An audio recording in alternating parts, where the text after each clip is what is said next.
Mister best पहुंचे India. इतना भंगार जगह कौन सी एरिया है भाई? अरे यार इतना गरीबी एरिया। अरे कचरे में, तो कचरे का पहाड़ है पूरा भाई। अस्सलाम वालेकुम वरहमतुल्लाहि वबरकातुहू। कैसे हो नाज़रीन? उम्मीद करते हैं सब लोग खैरियत से होंगे। नाज़रीन आज की इस वीडियो में हम देखेंगे मिस्टर बेस्ट, जो कि बहुत ही बड़े यूट्यूबर है, पूरा वर्ल्ड में नंबर 1 यूट्यूबर है। उनका सब्सक्राइबर बहुत ज्यादा है, सबसे ज्यादा उनका सब्सक्राइबर है। और मिस्टर बेस्ट बहुत ही अच्छे इंसान है, बहुत ही अच्छे इंसान है। और दिल के भी बहुत अच्छे है, शक्ल भी बहुत अच्छे है, गुड इंसान है। ओके, आइए हम बिना देरी किए हुए वीडियो को स्टार्ट करते हैं। और इस वीडियो का ओरिजिनल लिंक आपको डिस्क्रिप्शन में मिल जाएगा, वहां से जाके आप वॉच कर सकते हैं। तो फिर आइए वीडियो को स्टार्ट करते हैं। ओके, इंडिया के 20 लाख लोगों के लिए यही उनका घर है।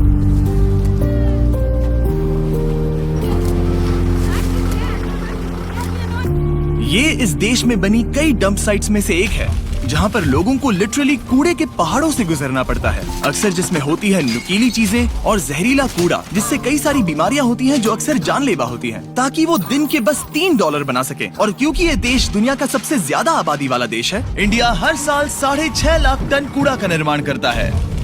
और अमीर और गरीब के बीच की धन असमानता बढ़ने का मतलब है कि लाखों लोगों को सिर्फ सर्वाइव करने के लिए इस कूड़े को अलग करके बेचने पर निर्भर रहना पड़ता है, जो कि इन्हें इस साइकिल में फंसे रहने पर मजबूर कर देता है। ये दिल दहला देने वाला है।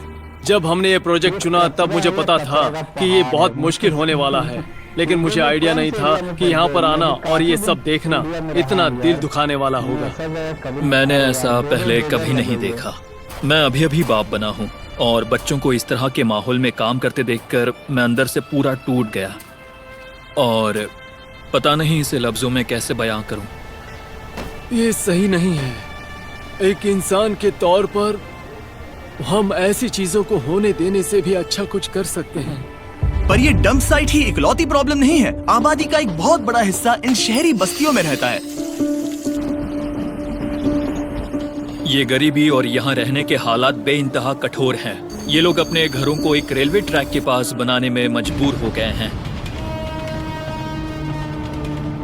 हम बहाराजान नाम की एक औरत से अभी मिले, जिन्हें ठंड की एक सुबह कोहरे की वजह से ट्रेन से टकराने पर पैर गंवाने पड़े थे। अगर सच कहूँ तो ये हमारा अब तक का सबसे दिल दुखाने वाला वीडियो है जो हमने बनाया है। और भले ही ये प्रॉब्लम सुलझाना लगभग नामुमकिन लग रहा है, यहाँ ऐसी एक ऑर्गेनाइजेशन है जो बदलाव ला रही है। ये है शाफकत। इंडिया जैसे एक देश में गरीब लोगों से इस तरह बर्ताव होता है क्योंकि वो कूड़े का काम करते हैं, तो समाज इसी वजह से उन्हें अलग समझते हैं। शाफकत तिल जला शेड के मैनेजिंग पोस्ट पर है, एक ऐसी ऑर्गेनाइजेशन जिसे उनके पिता आलमगीर ने 36 साल पहले बनाया था, जिन्होंने कई साल इस बस्ती में कूड़ा उठाने का काम किया था।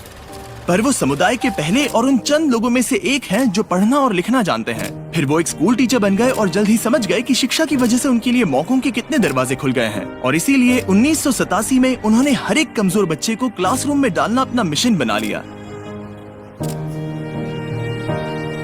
हर एक इंसान को जन्म से ही अधिकार होते हैं। काम मिलने का अधिकार, अनाज पाने का अधिकार, शिक्षा पाने का अधिकार। गरीबी समय नहीं देखती, वो हर दिन संघर्ष कर रहे हैं। क्योंकि उन्हें कभी कोई शिक्षा नहीं मिली, इसीलिए छोटे बच्चे क्राइम कर रहे हैं। हमें वो सभी मौके इन बच्चों के घर की चौखट तक लाने होंगे। इनमें से एक बच्चा है अकबर, एक लड़का जिसने कूड़े के समुदाय में जन्म लिया था। बड़े होते हुए इसके पास परिवार के साथ कूड़ा साफ करने के अलावा और कोई रास्ता नहीं था ताकि ये सिर्फ सर्वाइव कर सके। उसका मतलब ऐसी जिंदगी जिसमें ना ही शिक्षा है, ना ही सुरक्षा है, और सबसे बड़ी दुख की बात, ना ही एक उज्जवल भविष्य की उम्मीद है। लगभग 6 महीने पहले इसके पिता का देहांत हुआ था और उस वजह से परिवार पर बहुत प्रेशर आया था। अब इसकी माँ को कोई सहारा नहीं है और अब इतने सारे बच्चों के साथ पूरे परिवार को बहुत मुश्किल हो रही है। अकबर ने इस बाल मजदूरी की, इस गरीबी की, ऐसे प्रेशर की जिंदगी को नहीं चुना। किसी भी बच्चे को ऐसे नहीं रहना चाहिए। इसने गेट्स के बाहर से स्कूल देखे हुए हैं, पर कभी इसे क्लासरूम में अंदर जाकर बैठने का मौका नहीं मिला। ये 12 साल का था, पर ये कभी स्कूल नहीं गया। ये जानता नहीं था कि ठीक से लिखा और पढ़ा कैसे जाता है। तुम क्या बनना चाहते हो? इंजीनियर। इंजीनियर? ये कहता है कि मैंने रोड्स पर बहुत सारी चीजें देखी हैं, लोगों की गाड़ियाँ खराब होते हुए, लोग मदद मांगते हुए, पर कोई मदद नहीं करता। मुझे इनकी मदद करनी है। ऐसे हालात होने के बावजूद भी इसने कभी अपने पढ़ाई करने के सपने को नहीं छोड़ा। तो शाफकत ने अकबर को एक मौका दिया और उसका स्कूल में दाखिला करवाया। और सिर्फ 2 साल में ही ये 8वीं कक्षा तक चला गया, ठीक वही जहाँ इसे होना चाहिए।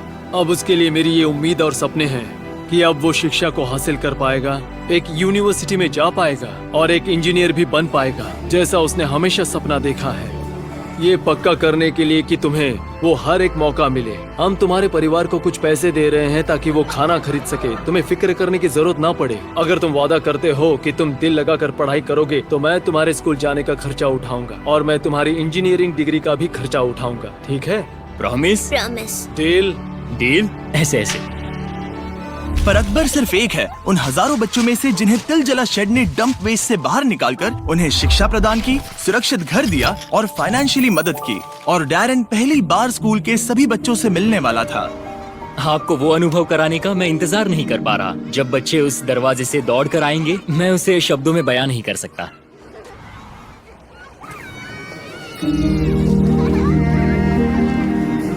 शेड ने 20,000 बच्चों को एक बेहतर जिंदगी की राह पर खड़ा किया है। वो एक ऑर्गेनाइजेशन जो बहुत बड़ा बदलाव ला रही है, और ये बदलाव सिर्फ उन 20,000 बच्चों में ही नहीं, तो उन 20,000 बच्चों के परिवारों में भी आएगा, जो कि आगे ऐसे समाज में जन्म लेंगे जो कि उनके लिए खुला होगा और ज्यादा मौके देने वाला होगा। जब हम एक स्कूल का दरवाजा खोलते हैं तब जेल का बंद कर देते हैं।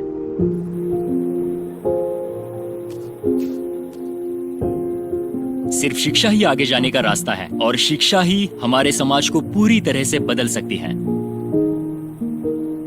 तिलजला शेड जो शिक्षा प्रदान कर रहा है, उसके भी अलावा वो कई सारी एक्स्ट्रा करिकुलर एक्टिविटीज भी करवाते हैं ताकि बच्चे अपने पैशन की खोज कर सकें। उनके अंदर एक आर्टिस्टिक टैलेंट छुपा हुआ है, इसलिए हम हमेशा उसे खोजने की कोशिश करते रहते हैं। हमने यहाँ स्पोर्ट्स भी इंक्लूड किए हैं। हम ताइक्वांडो क्लासेस भी लेते हैं, कंप्यूटर लर्निंग भी सिखाते हैं, गिटार क्लासेस, पियानो क्लासेस और बहुत कुछ।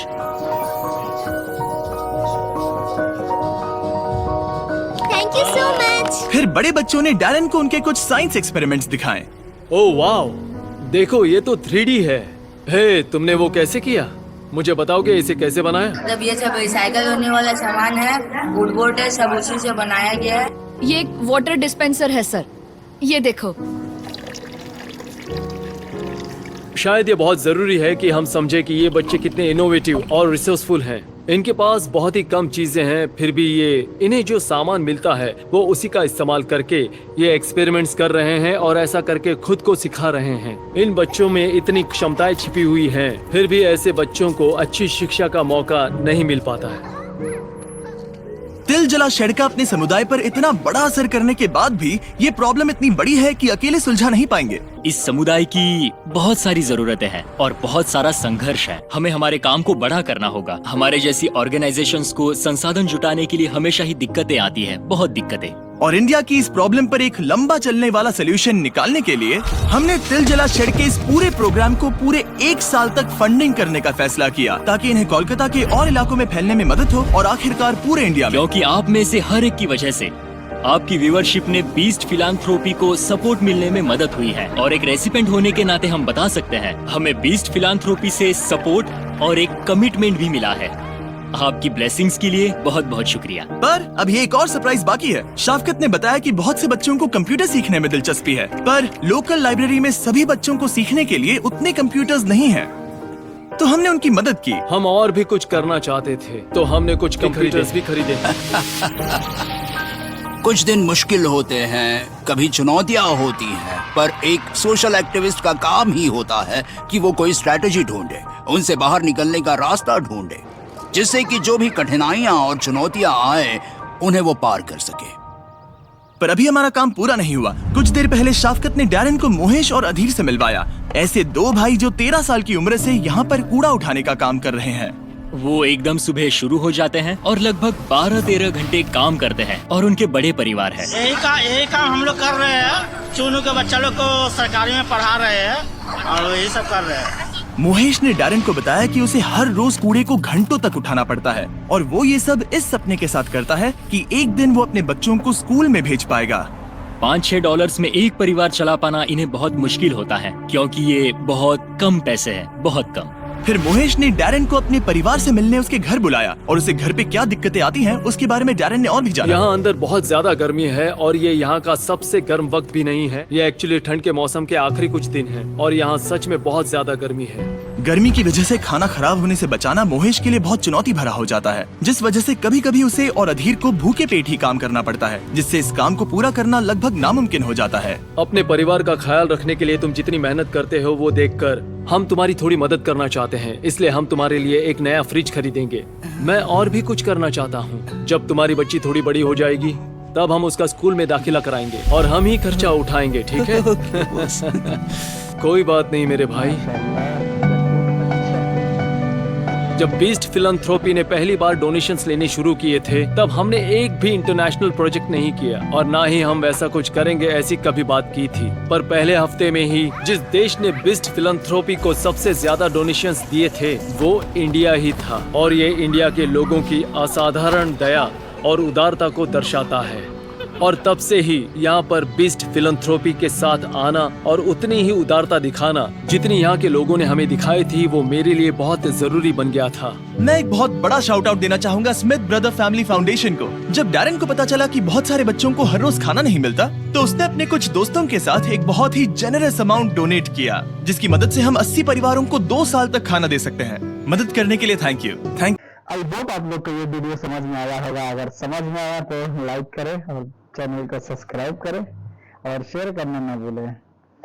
दोस्तों आपको एक बात बताना चाहता हूँ, अभी नेपाल में एमपीएल मैच चल रहा है। अगर आप मैच का शौकीन है, अगर मैच का हर खबर सबसे पहले आप तक पहुँचे ऐसा आप चाह रहे हो तो इस डिस्क्रिप्शन में एक चैनल का लिंक है क्रिकेट नाम से, मैं इस चैनल का लिंक डिस्क्रिप्शन में डाल दूंगा। वहाँ से जाकर आप चैनल को सब्सक्राइब कर लीजिएगा।